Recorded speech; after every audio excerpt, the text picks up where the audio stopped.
et copines pour explorer les artefacts évangéliques des années 80 à nos jours. What the Church, un mythe américain, une réalité à la française sacrément décalée. Avec Natacha, Josiane et Jérémy. Je répète, Natacha, Josiane et Jérémy. Et tout ça, c'est rien que pour vous, mes abonnés d'amour. Rien que pour vous.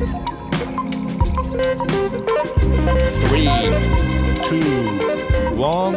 2, 1. Et c'est parti pour le tout premier épisode de What the Church, un épisode bonus pour vous, chers grandissants, grandissantes qui soutenez le podcast sur Tipeee, avec Natacha, Josiane, Jérémy et... j'ai l'impression d'être au manège. Et il est où le pompon? Il est où? Voilà, ça. Non mais voilà, donc c'est parti, épisode bonus, on est super content d'être là. Natacha, Josiane and myself. Non, c'était juste pour le plaisir de te laisser tout seul, c'était bien. Voilà. Merci beaucoup. Salut. Mais dites, je pense que pour un certain nombre de personnes qui nous écoutent, on vous connaît. Mais pour ceux et celles qui peut-être vous connaissent moins, qui n'ont peut-être pas écouté vos épisodes sur le podcast ou qui ne sont pas sur le Discord, est-ce que, avant qu'on rentre dans le vif du sujet aujourd'hui, à savoir les personnes clichés dans les churches, est-ce que vous pourriez brièvement un petit peu vous présenter, puis après, dans les prochains épisodes, on s'en fichera, mais juste histoire que... Voilà. Allez, Josiane, vas-y, je te laisse. J'ai dit en premier. Bon, allez, ça va. Et ben, bonsoir tout le monde. Natacha, j'ai grandi dans les milieux évangéliques, charismatiques. Voilà, comme Obélix, je suis tombée dedans quand j'étais petite. Et bon, ça m'a pris pas mal d'années pour réaliser, voilà, où j'étais vraiment. Et on va dire que j'ai entamé mon processus de sortie il y a déjà pas mal de temps. Et là, ça fait maintenant 7-8 ans que j'ai plus mis les pieds dans une église. What? Ouais. Alors si, j'ai remis les pieds anecdotiquement.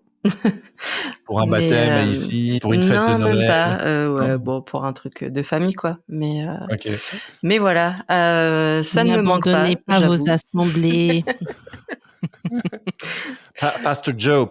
Ah non, pas not that Pastor Joe. Not this one. Not this one. She's a bishop. Elle, c'est I am a bishop, en fait. C'est bishop. Voilà. Joe. Bishop Joe. Bishop. Voilà, je sais pas quoi dire de plus. Et super épisode avec toi sur le podcast. Longs épisodes. Tout à fait.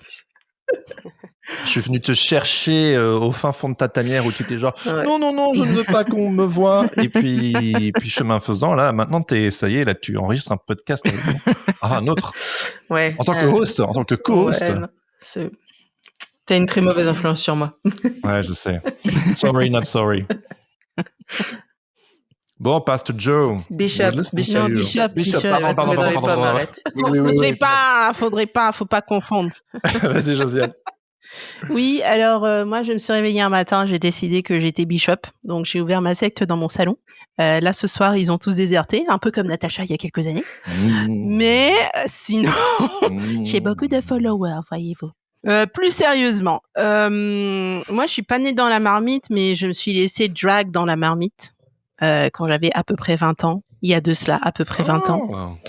Et je savais même pas que c'était qu'à partir de 20 ans. Je pensais que t'étais comme nous, quoi, que t'es né dans. Alors moi, je suis née dans un monde chrétien, mais pas évangélique. Ah. C'était quel monde, toi, rappelle-nous. C'était luthéro-réformé africain, mais oui.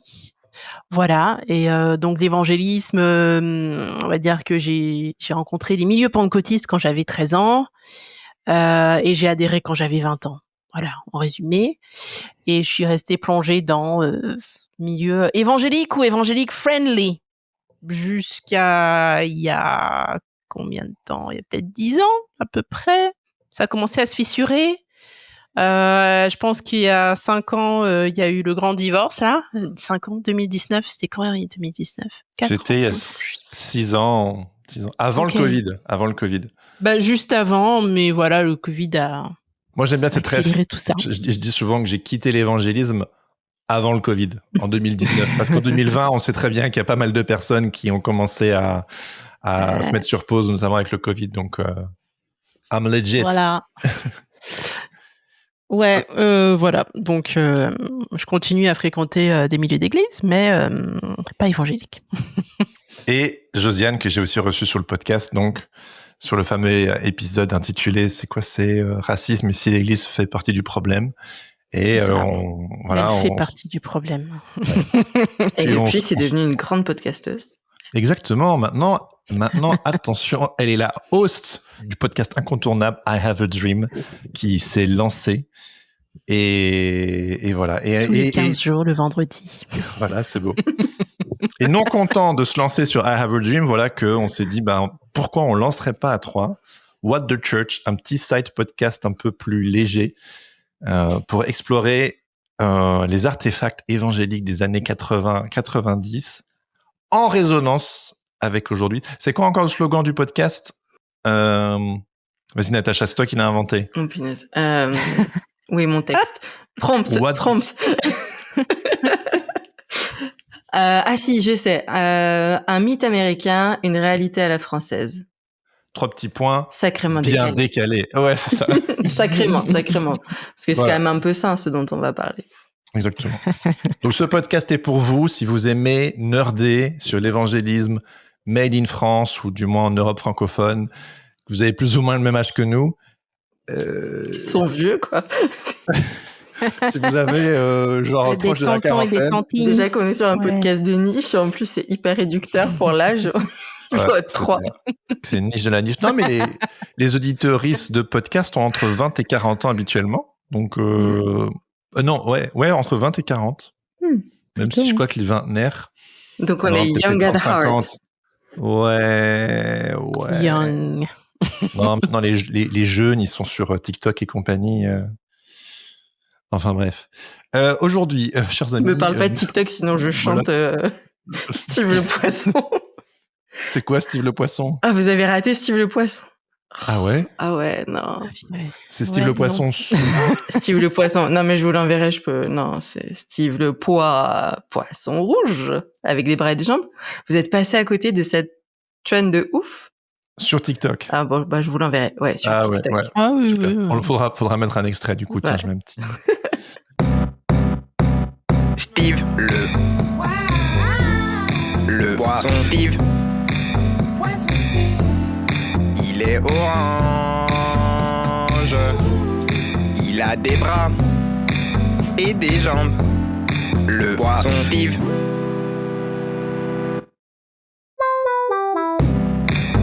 Et j'ai une copine qui est dans les îles et qui m'en a parlé, tu vois, donc... Ah oui, non, mais moi je suis passé. Je me rebrancherai sur TikTok quand mon aîné sera adolescent et si TikTok est encore... ça n'existera plus. C'est la thing. Ouais, je sais pas ce que ce sera, mais...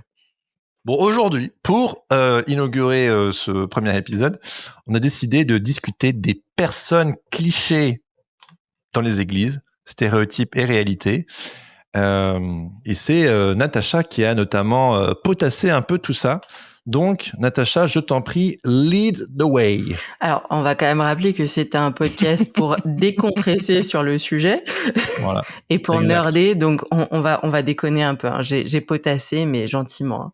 Alors, si je vous demande... Tu vas prier, c'est ça? Non. Exactement. Je vous inviterai à fermer les yeux, joindre vos mains et... So cringe. So cringe. But I'm okay. Dis à ton voisin. Holy Spirit, rain down. Le genre de blague que je peux habituellement pas trop faire. Enfin bref. Non, vas-y, on est là pour ça.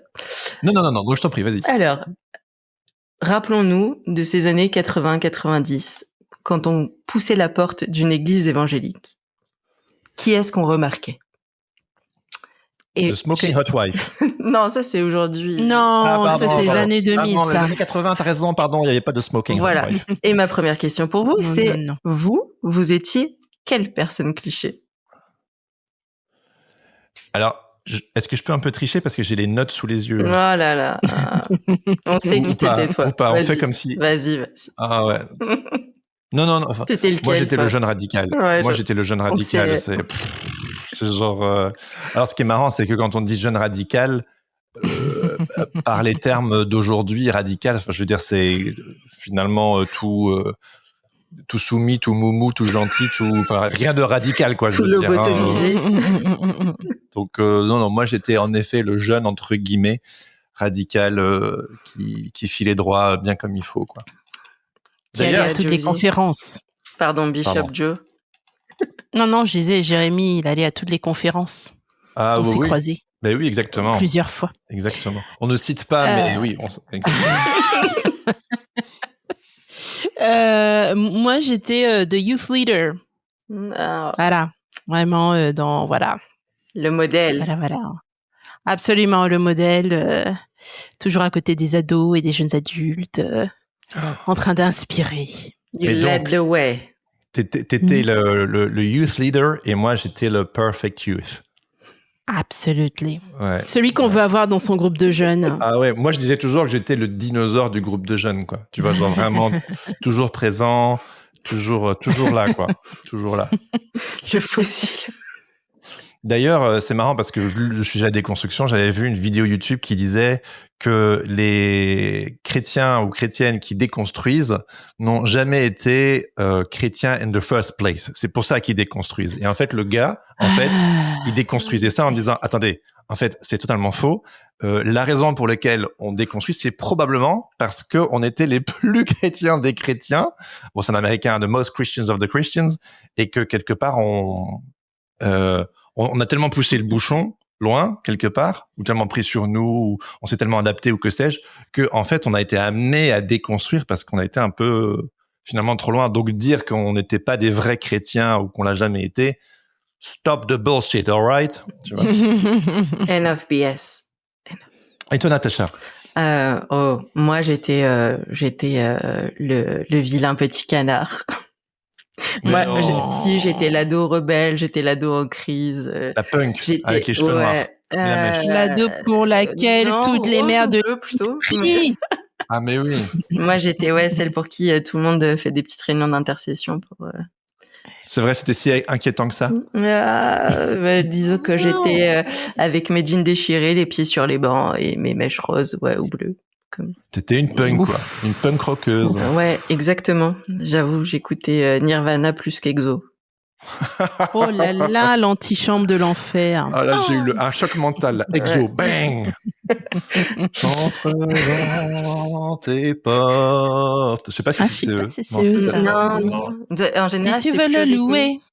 Ah oui, c'est ça. Pour t'adorer. Yeah, yeah. Yeah, yeah. C'est vrai qu'il y avait les petits... Vous vous souvenez de ça? Tu sais, les lai et tout. Les tambourins. Non, mais c'est pas Exo, ça. Mais Non, Exo, non, c'est pas ça. Non. Mais il y avait du dans la chanson que je venais de faire. Mais bref, on s'en fout. On fera un épisode spécial sur la musique. Jeunesse de Natacha. Non, sur la musique. Ah oui. Ouais. Sur la musique. Où on pourra parler des rondes avec les tambourins. Oh oui, please. Ou les drapeaux. Les drapeaux. Ouais. Les danses prophétiques. Aussi. Oh punaise, je suis tellement content de faire ce podcast. Punaise, what the church was needed. Je pense qu'on est parti pour un podcast beaucoup trop long. Je t'en prie, Natacha, continue. Donc voilà, nous étions 3 différents archétypes. Donc on avait responsable de jeunes qui montre l'exemple. On avait le jeune qui suit avec zèle le move, voilà. Celle qui est complètement à côté de la plaque et qui passe à côté du truc, voilà. Mais on avait d'autres stéréotypes. Est-ce que vous avez des personnes qui vous viennent là comme ça quand vous essayez de vous rappeler ces années-là? Le leader de louange ou la leaduse de louange, un des endroits où les femmes pouvaient briller et peuvent toujours briller d'ailleurs. Seulement si elle jouait du piano ou elle chantait. Seulement. Ouais. C'est vrai que les filles c'était plus le piano. Ouais. Le pasteur charismatique. Ouais, moi j'ai une espèce de cliché sur le pasteur avec son micro-épingle qui tenait jamais, où il y avait toujours soit le truc derrière, soit le truc devant qui tombait. Dans la poche. Voilà, et qui essayait de briefer avec détresse, tu sais, celui qui était ou celle qui était au rétroprojecteur, parce qu'il faut qu'on parle des transparents quand même. Ah oui, avec les super fonds d'écran super cheesy avec des Ah non, arcs-en-ciel ça, et des... Non, mais avant ça, Je l'ai mis dans les années Ah, pardon. 80, 90. Ouais. Ah, punaise, oui, t'as tout. Tu te rappelles pas le bac, Si. la le bac machine avec qui ses chauffe. intercalaires alphabétiques Oui, et tout à les fait. feuilles Moi, parfois, plastiques? je les préparais pour Ouais, moi aussi. je les ai passés, ouais. Quand j'étais punie. C'était puni. Ok, ouais, donc on a le leader de louange, le pasteur charismatique. On a aussi la mère de famille. Mais quel type de mère de famille? Moi, je les appelle les Mary Cooper. Oh, ça c'est dans quoi Pourquoi encore Mary Mary Cooper? Ça, c'est dans qui, elle Young Sheldon. Ah oui. Ok. Young Sheldon. Elle, c'est la représentation parfaite de la mère de famille évangélique des années 80. Avec sa jupe longue évasée, son petit chemisier, son petit corsage à fleurs. Je m'attendais à une référence à la petite maison à la prairie, tu vois. Ah Moi, c'était plutôt ça, ouais. les refs, quoi. non, Genre. quand même. On avait un peu évolué. Comment Hein. Il y avait les hippies Laura qui étaient Ingalls, passés par c'est là. sa mère. Ouais. Non, mais attends, gros Caroline. succès quand même. Caroline, ouais. Gros succès, la petite maison à la prairie. Hein, dans nos... C'était le les... rêve américain. Et les anges du bonheur, vous avez connu ça, vous, les anges du bonheur? Ah oui, mais Ah, bien merci. sûr. Ouais. Absolument. Chez moi, quand on matait trop de films d'action, mignon. quand il y avait trop de Die Hard avec Bruce Willis, c'est genre les anges du bonheur quand même, parce qu'il faut quand même pas pousser mémé dans les orties, quoi. On peut parler aussi des filles modèles. Ah ouais, Oui, vas-y. Alors, ou du célibataire dans le groupe de jeunes. Ah oui, le célibataire dans le groupe de jeunes. Et en fait, c'est des personnages de série, en fait, ou de boys band, ou j'en sais rien. Mais on pourrait faire un bon casting. Ah oui, l'éternel célibataire, qui peut parfois être un homme ou une femme, hein, c'est pas forcément l'un ou l'autre, mais... Avec sa chemise rentrée dans le pantalon et sa petite moustache. Et il aide à plier les chaises pliantes de l'église. Alors, il y a, bon, c'est peut-être plus tard, mais il y a aussi le célibataire après qui toutes les filles courent et qui ne s'en rend absolument pas compte. En général, peut-être que s'il s'en rend compte, il en joue. C'est le leader de louange, ouais. C'est le leader de louange. Oui. Puis il y a c'était peut-être un peu toi, Natacha, mais il y a typiquement l'enfant à problème dans la commu. Oui, c'est moi. Ouais, voilà. Moi, j'étais la seule famille recomposée de l'église. Ah bah voilà, tout s'explique. C'est à cause du divorce. Voilà. Non, c'était pas à cause de ça. Non, mais c'est l'unique problème. Enfin, c'est la raison principale. Pourquoi est-ce que tu étais une fille déchue, Natacha? C'est le divorce bien connu. C'est parce que j'écoutais Nirvana. On avait eu droit à un documentaire pour nous écarter du rock. À l'envers, pour écouter à l'envers et entendre Satan. Holy Satan.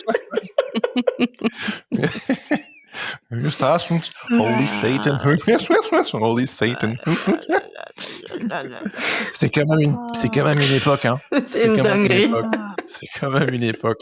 Après, on s'étonne qu'on ait trauma et qu'on doit faire des podcasts. Non, mais s'il vous plaît, quoi. Moi, je suis restée traumatisée par le témoignage du gars en fauteuil roulant qui s'était quand même, trigger warning, qui avait fait une tentative, une TS, quoi. Et qui témoignait que c'était à cause de la musique rock qu'il avait, qui lui avait complètement retourné le cerveau, quoi.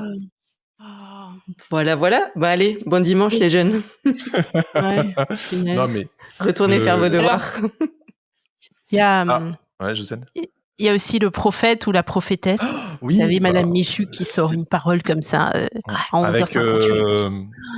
Avec un voile pour se couvrir le visage. Voilà, exactement. Oui. Parce que la gloire de Dieu, quoi. Voilà. Non, mais moi, c'était pas le visage, mais c'était le reste. Oui, quoi, le petit fichu sur la tête, ouais. Et est-ce que vous aussi, ces gens-là, vous les appeliez les TTS? Les très spirituels. Le gang des TTS, ouais. Mais quoi, vous disiez ça entre vous, entre jeunes? Entre jeunes, ouais. Entre jeunes, on les appelait les TTS. Et est-ce que vous aviez trop envie qu'elle prophétise sur vous? Non, moi je me cachais sous les bancs, je te rappelle. C'est vrai. Mais si, moi j'avais trop envie d'avoir des paroles. Je voulais trop recevoir des paroles. Enfin, des paroles de connaissance, hein, pour... Je vois ton zèle pour Dieu, Jérémie, je l'ai prophétisé. Merci. Je vois le sens créatif en toi. Il a raté la vanne, il est parti. Non, si, j'ai entendu, mais tu rigoles à peine. Hein. Tu rigoles à peine parce qu'à 12 ans, il y a un prophète qui aujourd'hui est totalement pro-Trump et c'est une dinguerie, qui avait prophétisé sur moi en disant qu'il voyait 3 tableaux, un avec des crayons, un avec des feutres, un avec de la peinture, et que le Seigneur allait me servir de moi dans l'évangélisation d'une manière très spécifique. J'ai encore sa voix dans ma tête. Je sais, et ça a été... en fait, c'est assez étrange parce que... pour moi, je veux dire, je l'ai auto-réalisé, quoi, cette sorte de prophétie, quoi, avec ma carrière d'illustrateur et tout. Et le pire, c'est que quand il s'est avancé, je savais qu'il y avait un truc pour moi. Je le savais. J'avais 12 ans. I was dying to get a word. Et il a prophétisé ça. Et ça venait tellement confirmer ce sorte d'ego trip de pseudo-artiste que j'avais, quoi. De genre... et c'est fou parce que je l'ai réalisé, quoi. Enfin bref, ça c'est pour la minute. Je raconte ma vie, mais ouais, c'est fou ces trucs de prophétie et tout. Ça continue en réalité. Vous allez me dire. Hein, de ouf. Ouais, moi j'aimais bien les prophéties où il louchait, tu sais, genre il donnait une parole à quelqu'un, mais en fait, clairement, quand tu connaissais les gens, c'était pour la personne d'à côté. Ça vous est jamais arrivé ça? Une fois que j'étais à côté de mon mari et quelqu'un donne une prophétie et là je vois tous les gens de l'assemblée, enfin qui nous connaissaient bien, qui se mettent à rigoler parce qu'en fait il a donné la parole à sauf qu'en fait il parlait de moi. Parce qu'il décrivait des centres d'intérêt ou entre guillemets un appel dans un domaine particulier. Tout le monde savait que c'était mon domaine et pas du tout celui de et c'est lui qui a eu la parole. Mais c'est un peu chelou quand même. C'était à mourir de rire. Mais il visait mal parce qu'il visait à côté, mais dans ce qu'il disait, est-ce que toi, tu te disais genre mince, c'est moi? Ouais, alors c'était un peu twisted parce que on était à côté de l'objet qui a suscité la prophétie, on va dire. Parce que je faisais de la vidéo et en fait, donc on était à côté d'une vidéo, sauf que le premier à côté de la caméra, c'était pas moi. Voilà. Et donc en fait, t'avais la caméra et moi. Et donc, voilà, c'est qui a eu la parole. Donc, quand je dis que c'est un peu du charlatanisme et du mentalisme. Voilà, merci. Oui, totalement. Voilà, on fera sûrement un épisode. Oui, un épisode spécial, ouais. Mais aujourd'hui, il y a des fils de prophètes et tout qui balancent tous les tricks de leur daddy sur les réseaux sociaux et tout pour vraiment un petit peu montrer comment est-ce qu'ils préparaient. Enfin, c'est des trucs de fou. Oh, les pauvres, ils ont besoin de guérison. Mais oui. Faut qu'ils viennent sur notre podcast. Mais c'est parce qu'ils n'étaient pas vraiment chrétiens depuis le début. Voilà. Après, dans les TTS, il y avait aussi les chasseurs de démons. Il y avait les Ghostbusters. Oh, ouais. Moi, j'avais la copine, une copine de ma mère, c'était la spécialiste, elle voyait des démons partout. Et une fois, je monte dans la voiture et à l'époque, je portais un parfum que ma mère supportait pas. Et donc, dès que je rentrais dans la voiture, avec les deux là, ma mère se mettait à tousser. Et quand je descendais de la voiture, sa copine lui disait « Oh, vraiment, ta fille, il y a quelque chose qui va pas aller posséder, c'est sûr. À chaque fois que t'es à côté, tu te mets à tousser. » Wow. Et elle c'était la chef des TTS. Elle voyait des démons partout. Ouais, c'était magnifique. Super pour l'âme des gens. Okay. Voilà. Okay. Donc, je pense qu'on a fait le tour des personnes un peu sympas. Non. Il y a la bibliothécaire. Ah oui. La bibliothécaire. C'est souvent la même que la mère de famille qui court partout. Ouais. Mm-hmm. Ou la retraitée. Il y a la personne qui est fan de porte ouverte, de l'église. Ah oui. Le Gédéon. Le Gédéon. Aussi. L'évangéliste, on a oublié, ils sont un homme d'ailleurs. Genre le mec hyper zélé. Ouais. Moi, j'ai vécu des trucs de fou à des... Genre, enfin bref,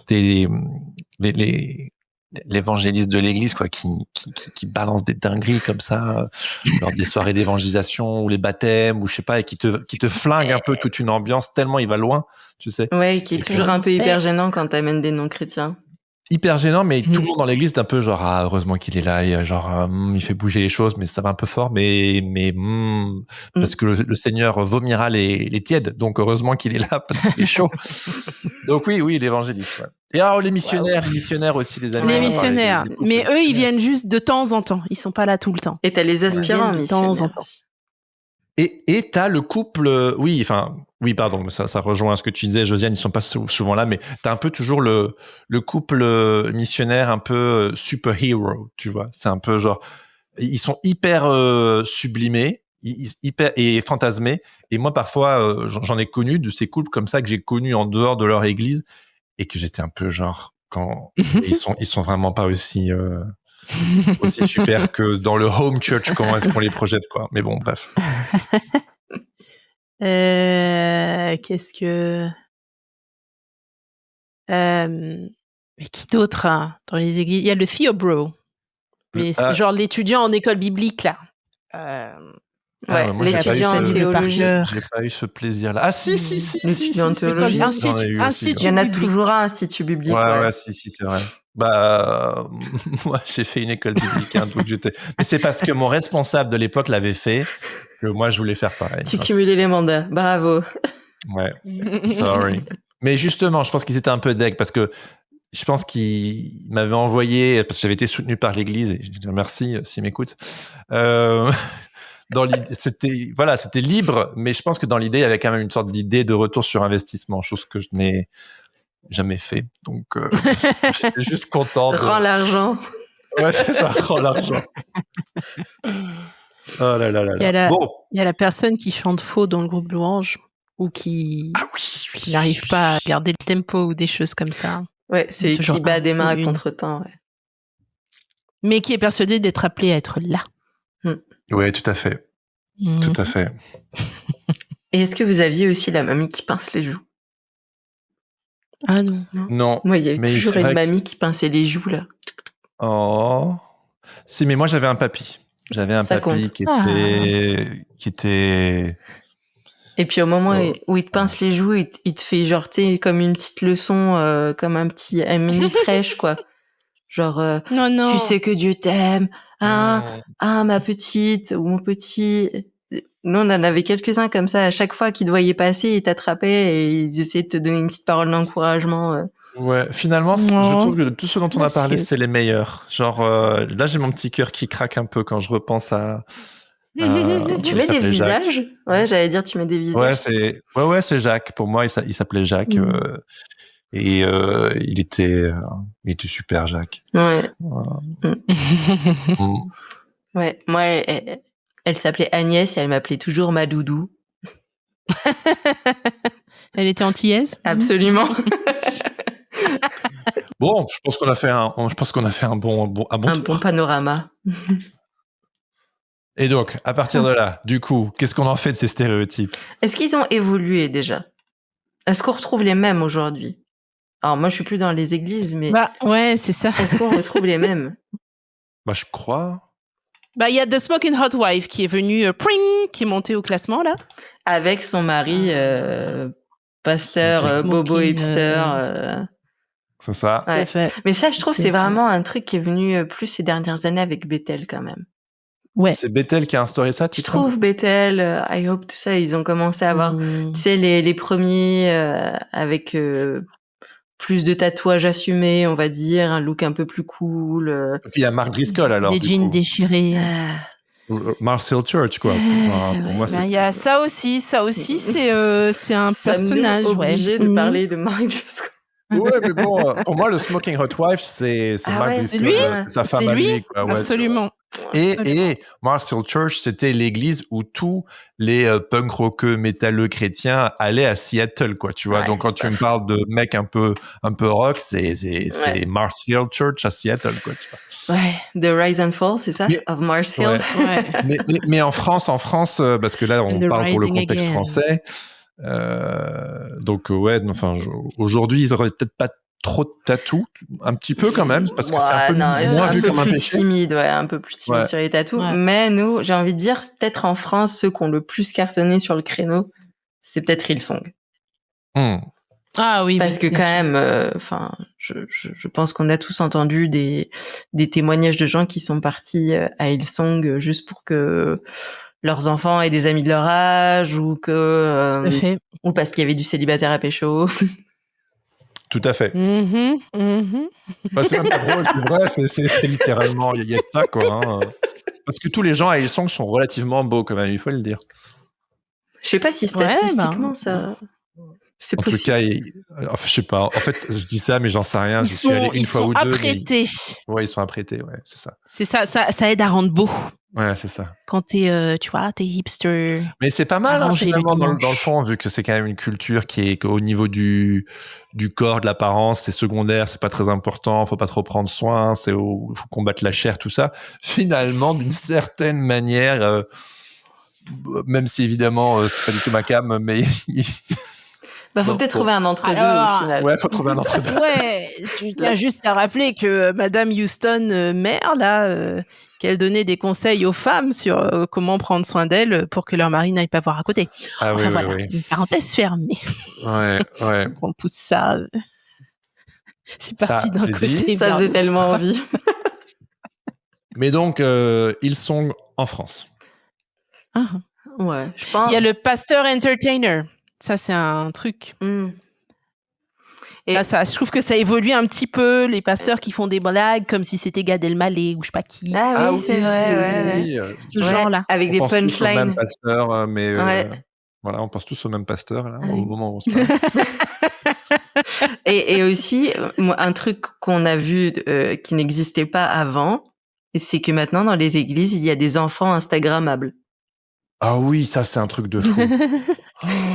Et vachement suivi, parfois. Genre et des influenceurs chrétiens de toutes sortes, missionnaires. Oui, tout à fait. Ouais. Ça, c'est nouveau, évidemment, ouais. Des enfants Instagrammables, mais de quoi tu parles? Mais c'est toi qui m'avais envoyé cette vidéo d'un couple de missionnaires français qui vivent, je ne sais plus dans quel pays d'Afrique, où justement elle fait un truc genre la chronique fashion. Ah oui. Oh. Ouais. Et donc les missionnaires 4.0 en vidéo avec leurs enfants, avec des tenues en wax là, et elle te fait la petite chronique fashion pendant son les mission missionnaires 4.0. Les missionnaires de TikTok. Ça, c'est un nouveau truc, comme tu disais, Jérémy. Ouais, tout à fait. Et on n'a pas parlé du rappeur de l'église. Ah, mais oui, le rappeur de l'église. Qui était dealer avant, qui avait une mauvaise vie, qui était en prison, mais il a une vision de Jésus. Il a lu le livre de Chris Anthony. Oui, non, Tony Anthony. Pardon, pas Chris Anthony. Oui. Tony Anthony. Excusez-moi. Ok, c'est ça. Ouais, il y a lui, le rappeur, ou l'ex-addict, toxicomane, ou... l'ex quelque chose de très contrasté. Mais il était déjà là dans les années 80, non? Oui, sauf que oui, il était déjà là. Il n'avait pas de compte TikTok sur lequel il mettait ses raps. et où les jeunes du groupe de jeunes se filmaient, tu sais, chacun en double écran, et où ils chantaient et dansaient sur les paroles en même temps. Donc on peut dire clairement que l'évangélisme en France s'est coolisé depuis les années 80-90. C'est devenu plus cool. Oui. Je pense que c'est un peu plus mainstream et abordable. Il y a peut-être plus de repères pour les gens de l'extérieur parce qu'avant, on était quand même assez marginaux, faut pas déconner. Ouais. Bah Et aujourd'hui, avec justement l'essor de l'évangélisme, ça devient c'est la religion du capital. Il y a de plus en plus d'églises hyper relevant culturally. Et donc du coup, ça culturellement pertinente. Voilà. Mais j'avais lu une fois dans un bouquin où l'auteur il parlait du fait que ses enfants scolarisés à la maison et tout, qui vivaient à l'église en gros, quand ils avaient dû aller à l'école publique, ils faisaient la comparaison qu'en gros c'était Dorothy au pays du magicien d'Oz, quoi. Enfin, elle est sortie de sa prairie d'Arkansas et qui atterrissait sur un plateau de MTV, quoi. et je trouve que là, on a progressé. Dans les années 90, on était un peu en mode Arkansas et que là, et maintenant on est sur MTV. Ouais, c'est un peu plus. Ouais. Pop et mainstream. Mais même dans la déco des églises, je pense, ça a changé. Des petites lumières tamisées, des stages et tout. Quand on a les moyens. Les petites églises, à mon avis, t'as toujours la déco d'il y a 15 ans. Hélas. Alors, et sinon, Ouais, vas-y, Josie. Je pensais, il y a les enfants de pasteur. Donc, il y a l'enfant du pasteur adapté et l'enfant de pasteur qui a mal tourné. Exact. Ah ouais. Comment on a pu les oublier? Mais à culpa, tous les pasteur ou Tous les ancien. enfants de pasteur. Et d'anciens, ouais. Même combat. Pour vous. Ouais. Mais Ils prenaient cher, hein. Ouais, c'était chaud quand même. Je trouve que c'était vraiment un job difficile. Ou les fils d'anciens. Ouais, les Ou les deux. filles d'anciens. Ouais, les enfants d'anciens et de pasteurs, c'était chaud quand même. Ouais. Tu savais toujours qu'ils montrent l'exemple et tout. Dès qu'ils faisaient un pas de travers, t'avais toute l'église en mode t'as vu ce qu'il a fait? Et dire que c'est l'enfant du pasteur. Et ouais, fallait que ça file droit. Parce qu'on était là pour, comment dire, je pense que c'est un truc totalement internalisé, mais finalement tu protèges l'image de ton parent. Ah, absolument. Plutôt que tu l'honores. Ouais, c'est ça. C'est pas dans le sens inverse. C'est la culture de l'honneur. Non, on va pas commencer. Non, stop. Stop it. Et alors, du coup, ça c'est donc on avait les clichés, enfin ces personnages dans les années 80-90. Comment ça a évolué et comment quels impacts sur les personnes ça avait un peu ces stéréotypes. Je crois qu'elle lit son prompt sur le plafond.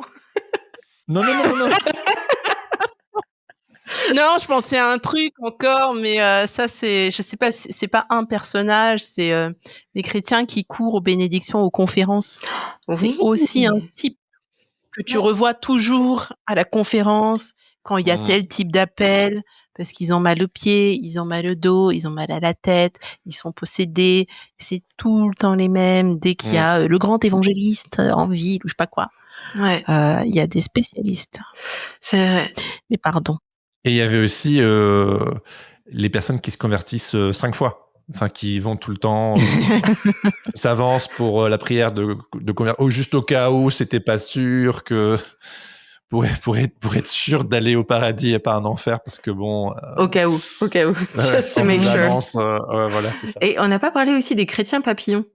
Les chrétiens qui changeaient d'église tous les 4 matins parce que le pasteur avait dit un truc qui leur avait pas plu. Donc ces chrétiens qui allaient d'église en église juste parce que il y avait un truc qui leur plaisait plus, ou parce que l'église n'était pas parfaite, ou parce que il y avait quelqu'un qui leur avait fait un reproche sur un truc ou un autre.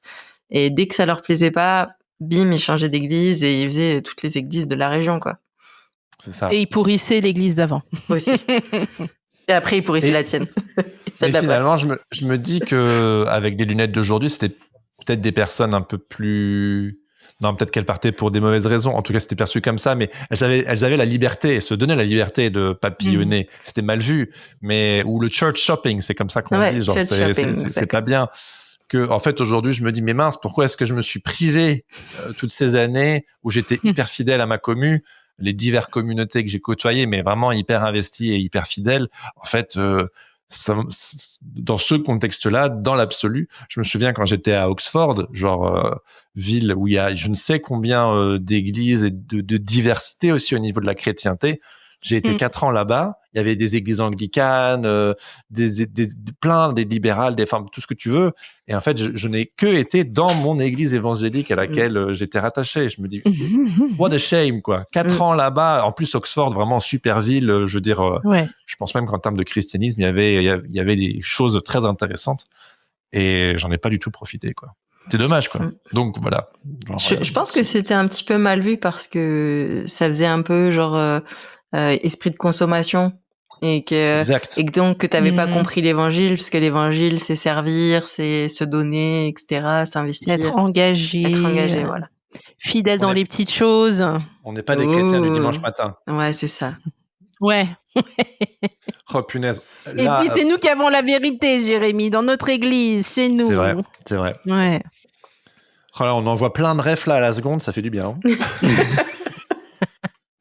Et les autres, ils ont pas très bien compris. Ils sont un peu chrétiens, mais il y a des pages déchirées dans leur passeport. Hein, donc c'est... Oh, je la connaissais pas celle-là. Non, je viens de l'inventer. Mais c'est le sentiment. Alors, du coup, on va pas avancer à ce rythme-là. Oui, non, pardon. T'as posé une question sérieuse, pardon. C'est éparpillé. J'aurais dit que c'est un peu à double tranchant, ces modèles, ces stéréotypes. Je pense qu'il y a des fois, ça peut être inspirant pour des gens qui peut-être se reconnaissent ou dans leur construction, on va dire. Mais je pense qu'il y avait une énorme pression qui reposait sur ces rôles-là, en fait. Et que toi, tu te sentais obligé de trouver dans quelle case tu allais. Oui. C'est un peu comme dans le contexte charismatique, les dons. Ouais, c'est ton appel. Ouais. Voilà, c'est ça. Et je me souviens qu'en soirée de groupe de jeunes, quand il y avait genre le spécialiste des dons qui allait prier, machin. Moi, le sentiment que j'ai vraiment eu, c'est qu'on se regardait un peu comme des X-Men. Genre, c'est quoi ton pouvoir, toi? Tu vois ce que je veux dire? Absolument. C'est de voir les esprits, c'est de guérir, c'est genre vraiment X-Men. Je vois très très bien ce que tu veux dire. Waouh. Et celui qui avait pas de pouvoir, qui était trop mental ou pas assez spi ou que sais-je, genre. On lui a posé les mains dans l'académie, quoi. Oh. Ouais, c'est ça. On lui a imposé. Professeur Xavier, non, tu peux pas rentrer chez nous, quoi. Désolé. Donc, ouais. Je te détecte pas sur le cérébro. Mais on cherchait notre petite case, quoi. Tu vois, on cherchait notre. En fait, c'est une culture tellement qui conditionne, en fait. Formatante. Qui formate. Voilà, merci. Ouais, c'est vrai.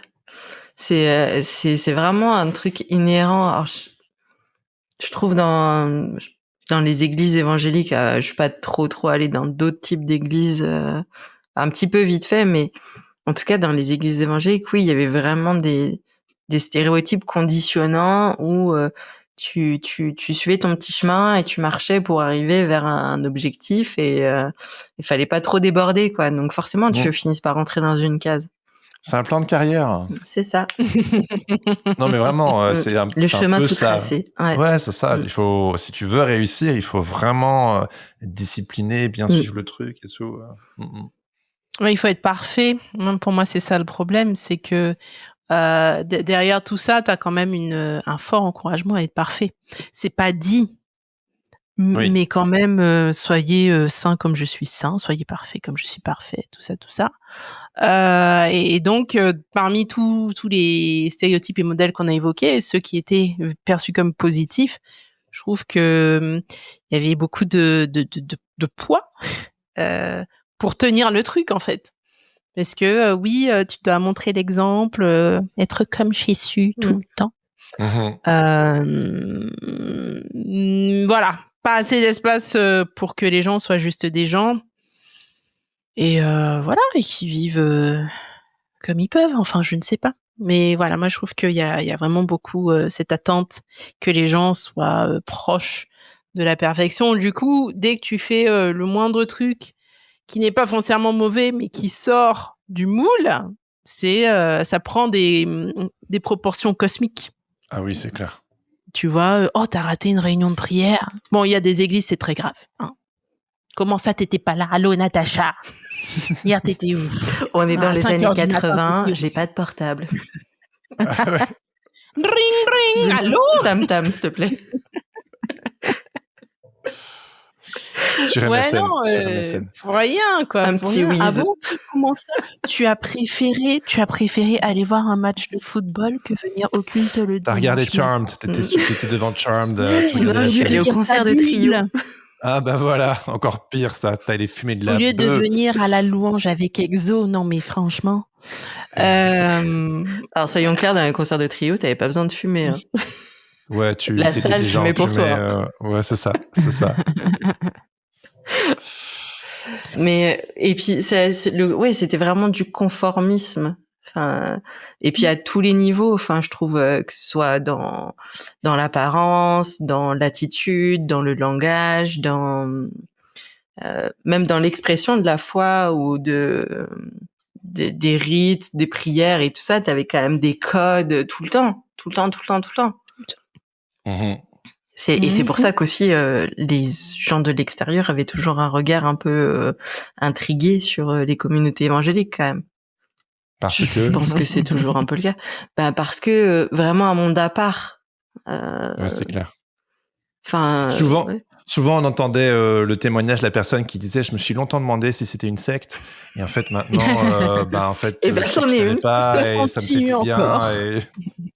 Mais moi, j'ai souvent entendu ça. Genre, je suis passé devant souvent. Je me demandais si c'est une secte. Et Et parfois, oui, ça l'était, Finalement. ou ça avait une grosse tendance, ce n'était peut-être pas officiellement, mais ça flirtait pas Mais loin. quand même, ouais.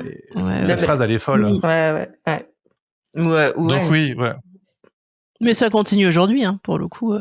Oui, mais maintenant, t'as ouais, enfin... Ouais, t'as les églises, cool, mais... Ouais, cool. Donc, du coup, ça fait un peu moins sectaire, tellement c'est cool. Ouais, parce Mais qu'ils bon. reprennent plus facilement des codes extérieurs. Ouais, c'est ça. Après, c'est le contenu. Mais attention, faut gratter, les amis, il faut gratter. Ne vous laissez pas charmer. Follow the money. Follow the money. Exact. Voilà. Comment croyez-vous que j'ai acheté mon iPhone? C'est avec la dîme de mes fidèles, hein? Bishop Joe will tell us everything about church money. Absolument. Est-ce qu'on peut quand même parler de la culpabilité que ce genre d'attentes irréalistes qui sont mises sur les gens peut engendrer? Ah ben oui, please go for it. Je sais pas. C'est la culpabilité ou la conviction du Saint-Esprit. Pardon, excuse-moi, je suis en PLS sur mon bureau. À me repentir. Non, enfin, c'est quand même injuste de mettre des attentes extérieures sur les gens. Enfin, quand t'as autant d'attentes à répondre à des exigences qu'on t'impose, je sais pas, je me dis c'est compliqué quand même de gérer la culpabilité que ça peut engendrer, tu vois. Enfin, je sais pas, je pense par exemple, on en a parlé les enfants de pasteurs ou d'anciens, dès qu'ils faisaient un pas de travers, ben ça leur tombait dessus, et puis surtout après, je pense que à la maison ça devait être compliqué, et de se dire ben je suis une déception pour mes parents, pour la communauté, tu vois. Dieu. Enfin je me dis c'est atroce de mettre ça sur les gens. Enfin, je pense qu'on a tous, en fonction du rôle qu'on avait, peut-être un peu moins toi, Natacha, parce que entre guillemets, t'avais déjà le mauvais rôle, donc c'était tout bon. Mais tous les autres qui étaient dans le trip de pureté et d'excellence, en fait, c'était une pression. En tout cas pour moi, fils d'ancien et juste jeune radical, comme on le disait, c'était une pression internalisée, mais qui était tout à fait normale, quoi. Enfin, pour moi, je me disais pas que j'en souffrais, quoi. C'est a posteriori que je me dis, oh my God, je me faisais du mal inutilement, quoi. Et toi, Joe, en tant que responsable de jeunes, tu devais toujours montrer l'exemple, tu devais toujours être bien sous toutes les coutures pour pas amener quelqu'un à, ne pas être une pierre d'achoppement. Exactement, pierre d'achoppement. Est-ce que tu mesurais tes jupes avec tes bras? Alors, oui. En parlant de ça, déjà, je ne mettais pas de jupe, s'il vous plaît. Quoi? Mais tu portais des pantalons? Please don't Elle tell my était déjà past. moderne avant l'heure, Joe. Me dis pas que tu faisais du vélo en plus. Non, mais j'allais dans des colos où on mesurait les bretelles des jeunes filles avec nos doigts. Et donc, il fallait que tes bretelles soient, je crois que c'était 2 doigts, 3 doigts. Ah je ouais, sais, ouais. C'était 2 doigts. C'était Au moins, que si t'avais un spaghetti top, tu te retrouvais avec un t-shirt XL, tu vois. Donc ça, c'est beaucoup moins glam. Et c'était quoi les pressions que tu te mettais, toi, Josiane, en tant que youth leader? Oh là, faut qu'on arrête avec les anglicismes. Responsable de jeunes. Responsable jeunesse. Ouais, ça sonne moins bien, mais ouais. Ouais, bah en fait, le truc, c'est que ça a tellement bien matché ma personnalité, ou en tout cas, la personne que j'étais, même en dehors, parce que moi, mes parents n'étaient pas anciens d'église, mais ils avaient des responsabilités autres. Et du coup, j'étais déjà dans il faut que je sois un modèle et que je protège mes parents de tout, toute critique. Faut pas que ça vienne de par chez moi, tu vois. Je sais pas si tu comprends.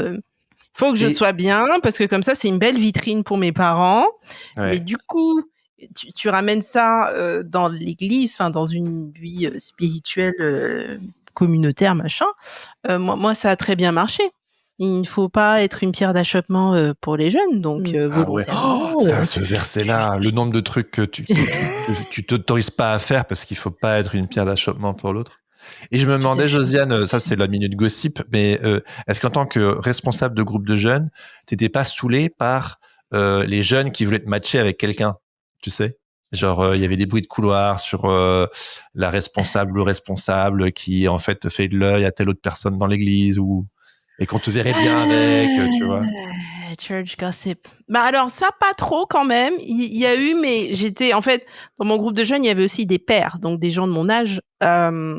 Et du coup, c'était plus un gossip général sur alors t'aimes bien un tel alors Ah oui, oui, il les fallait fils pas de les jeunes pour pasteur, ça, c'est quoi. un bon Ouais. pedigree.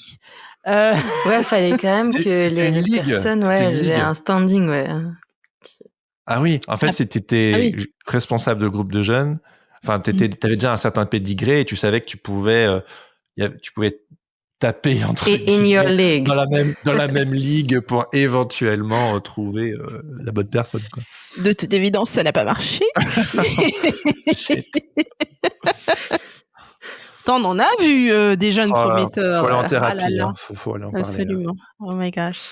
Non, mais après, moi, ce qui m'embête, c'est plus d'avoir peut-être mis la pression aux jeunes parce que je donnais à voir quelqu'un qui entre guillemets, qui n'a pas de faiblesse, on se comprend, et qui est toujours à fond pour Dieu, etc. Ben, je trouve que et qui te donne toujours des conseils très spirituels, très ajustés sur tu vois Obviously. comment ça ne va pas, alors je vais prier pour toi et puis Proverbe 18 bah je trouvais que aujourd'hui en tout cas je trouve que le modèle que je donnais à voir n'était pas équilibré et aurait pu susciter ce sentiment de mais je suis pas assez bien euh, chez les autres, enfin chez ceux qui étaient censés me regarder.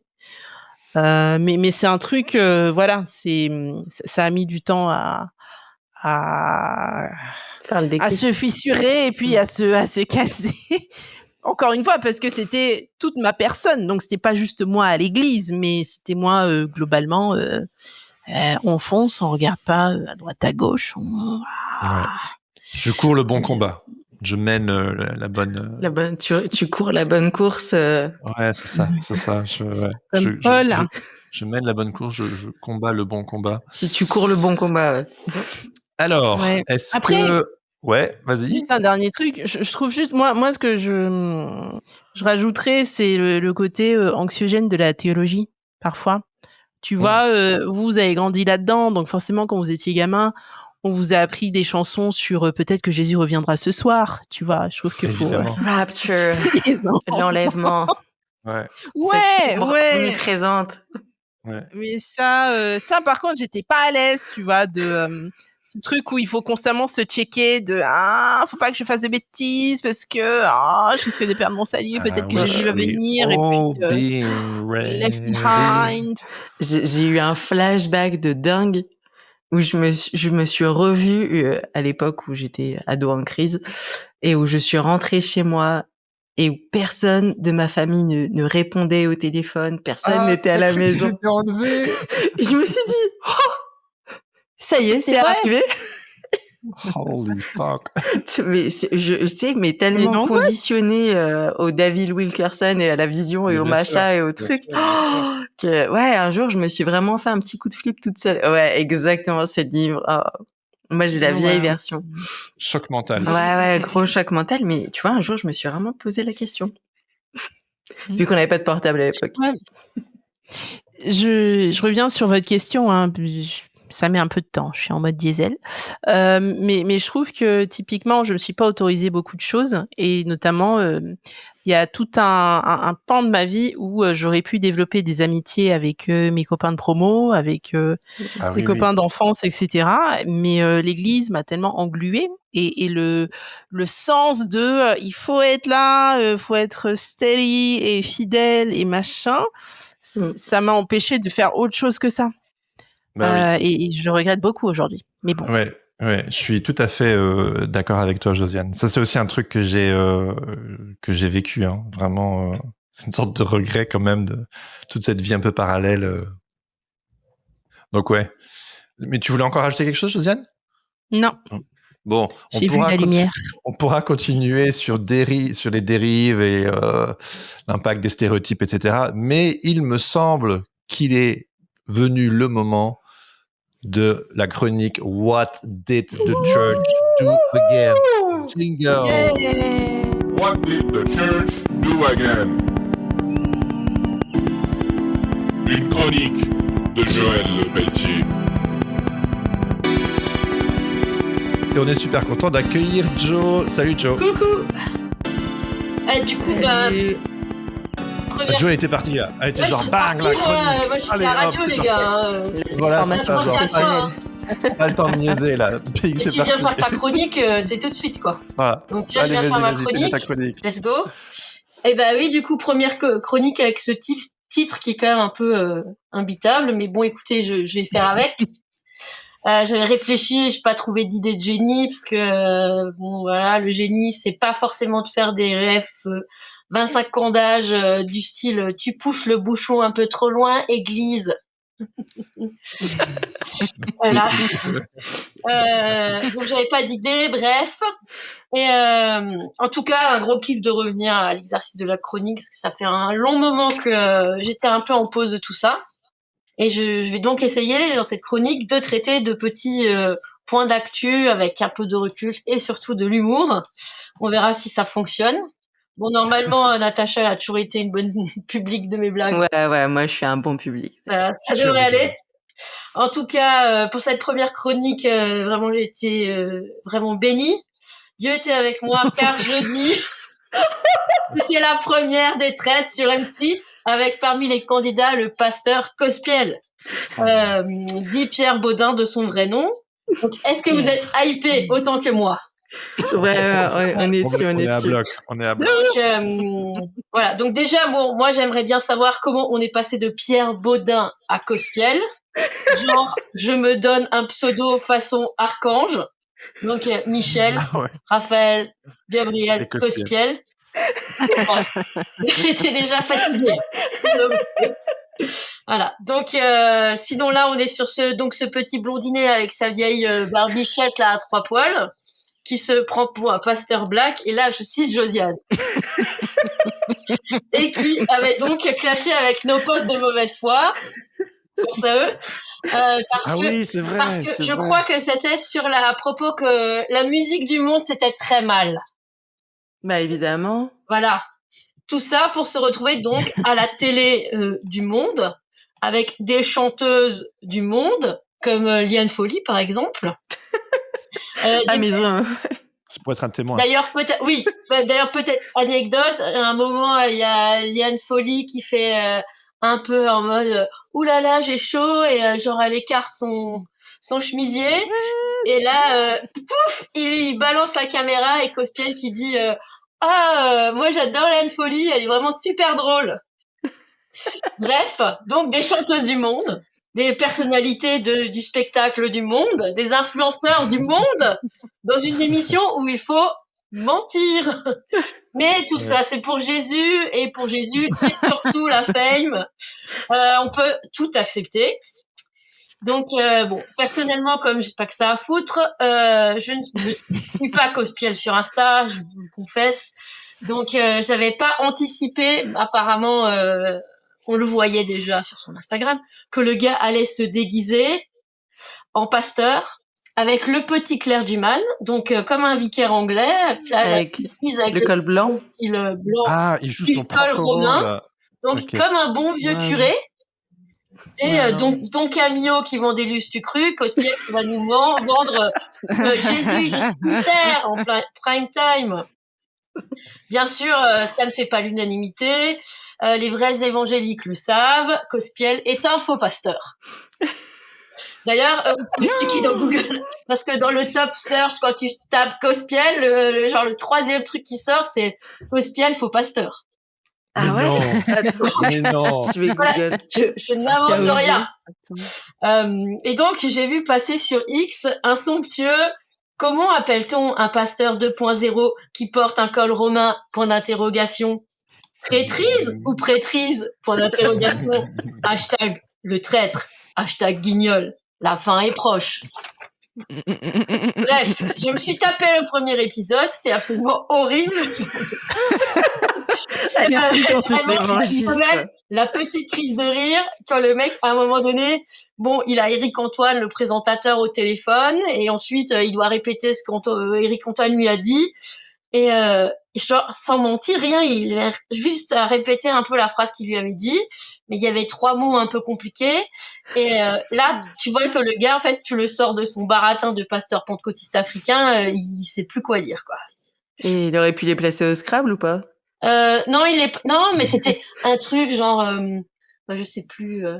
Tu peux te confier à la vérité, mais attention car à Elle un ne te moment rendra donné, pas elle libre. va t'enfermer ou un truc comme ça. C'est un petit peu conceptuel. Il y a eu du mal à répéter. Mais assez proche de versets bibliques qu'on connaît quand même. Oui, bah écoute, de toute façon, à chaque fois, tout le monde ils l'appellent tous le pasteur, donc. Genre, de toute façon, il a pas de nom dans cette. Il joue son propre rôle. Il joue vraiment. exactement. Il joue un rôle. Ouais, il joue un rôle en fait. Ouais. Bon, en plus, Waouh. faut quand même que je vous dise que donc à un moment donné, il a quand même menti.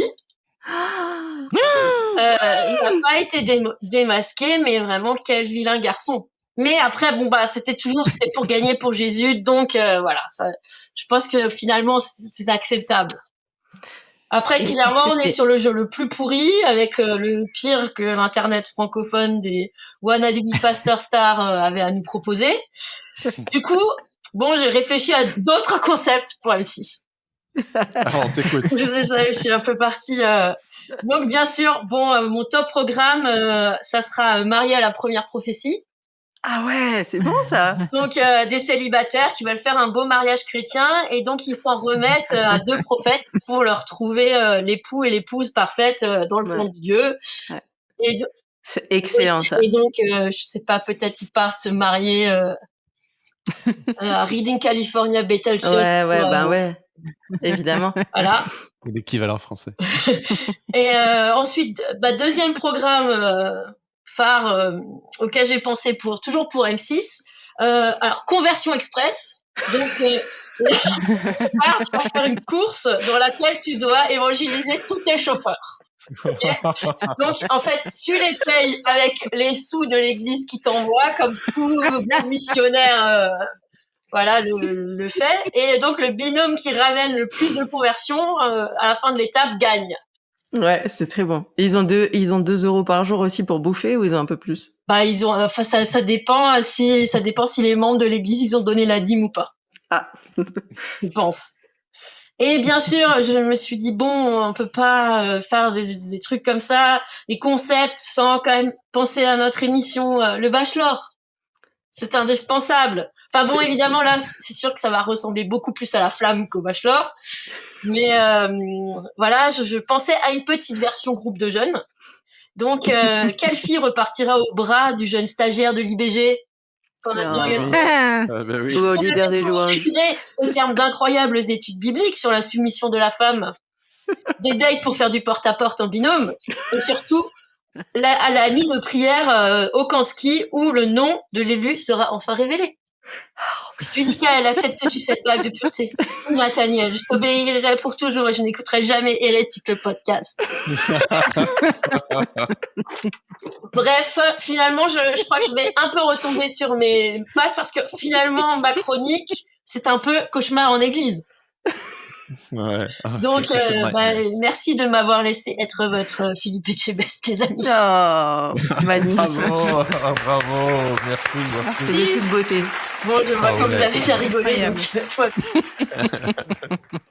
Bref. Bon. C'était trop bien. Merci, Jo. De rien, mais maintenant, la barre est tellement haute.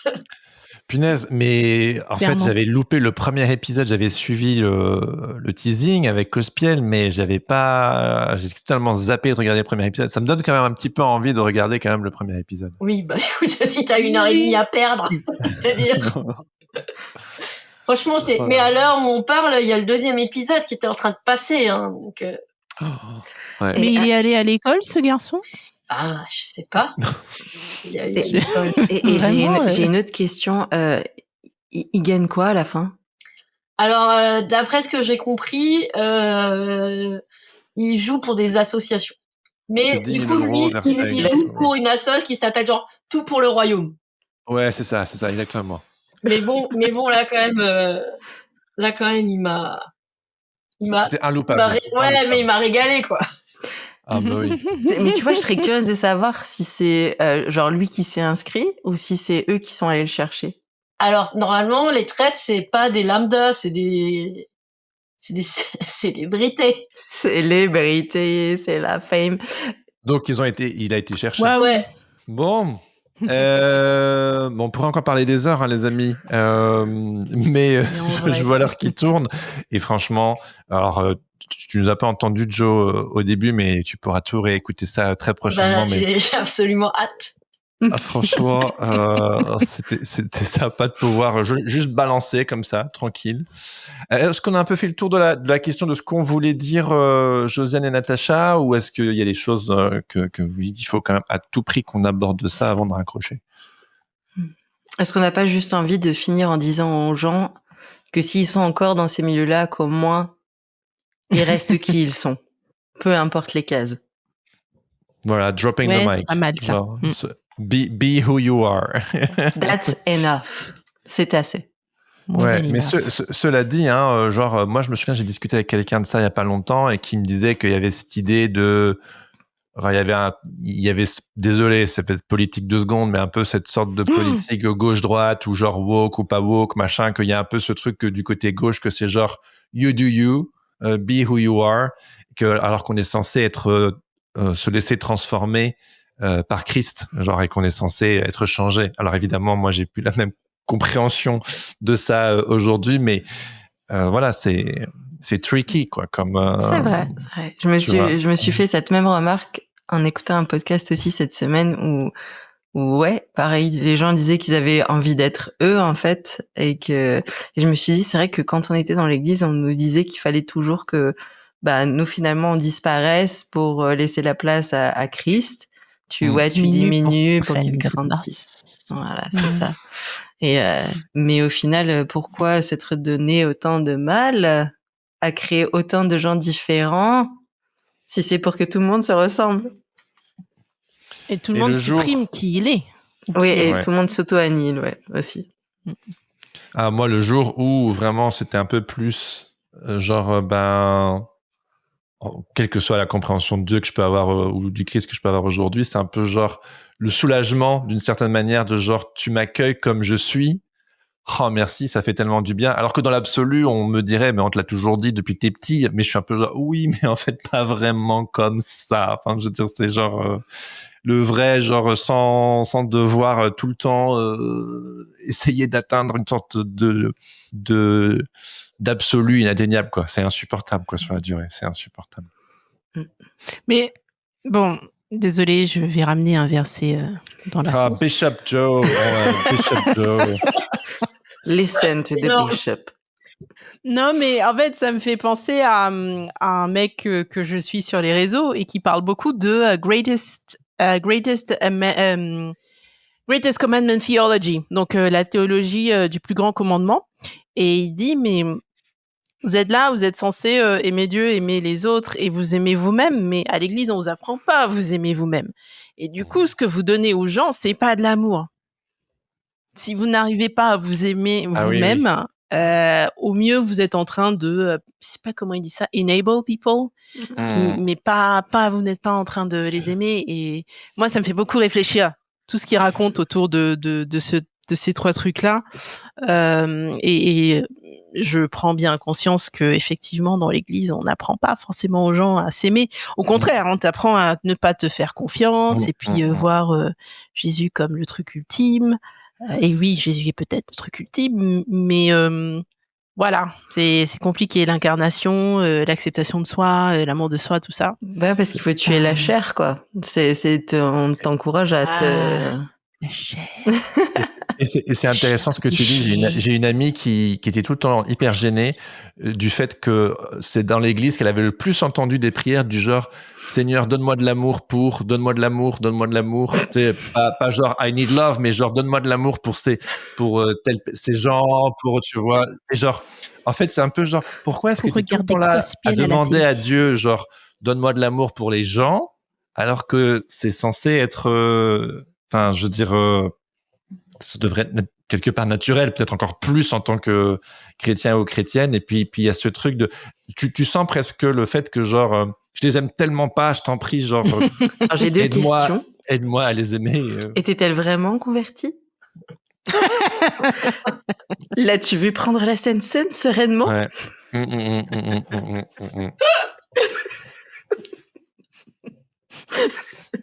Et sur ces bonnes paroles, merci beaucoup Natacha, merci beaucoup Josiane. J'ai mis des criquets chez les ADD, quoi. Think. Be who you are. Et ce sera tout pour le premier épisode de What the Church. Merci les amis, c'était un régal. On espère que vous qui nous écoutez, vous avez kiffé également. Un petit tease sur le prochain épisode quand même. Je t'en prie, Stromé. Next on What the Church. Next on What the Church. Nous parlerons de la nuée immolée, de l'appel de Christ, de... Qu'est-ce qu'on pourrait dire encore? Ah, j'ai pas mes notes. La pierre d'achoppement. Ah oui, la pierre d'achoppement. Voilà. Hey. Ah, mais mince, je pensais que tu allais vraiment dire c'est quoi ce qui nous attend pour la prochaine fois. Allez, vas-y, tease-nous 2 secondes. Eh bien, la prochaine fois, nous aborderons cette langue étrangère qui malheureusement n'est pas disponible sur Duolingo, le patois de Canaan. Que vous ne connaissez probablement pas si vous n'avez pas grandi dans le milieu, mais c'est une espèce de langage secret que les chrétiens utilisent entre eux avec beaucoup de métaphores, de paraphrases, de choses obscures. Tu vois ce que je veux dire? C'est l'évangélé. L'évangélé, tu vois, ou l'évangélisme. Non, c'est l'évangélé. Voilà. L'évangélingo. Canaan aussi, ça fait très 80-90. Hein. Wow. Et ben voilà, vous êtes teasés les amis. Le mois prochain, on va parler de l'évangélé et de tout ce langage codé, chargé de métaphores et d'injonctions et de pressions que vous avez pu connaître ou que vous connaissez toujours. Be free. Il manquait un petit in the name of Jesus. Je sais. You said it. Et sur ce, on vous dit à très bientôt. À bientôt. Bye bye. Ciao.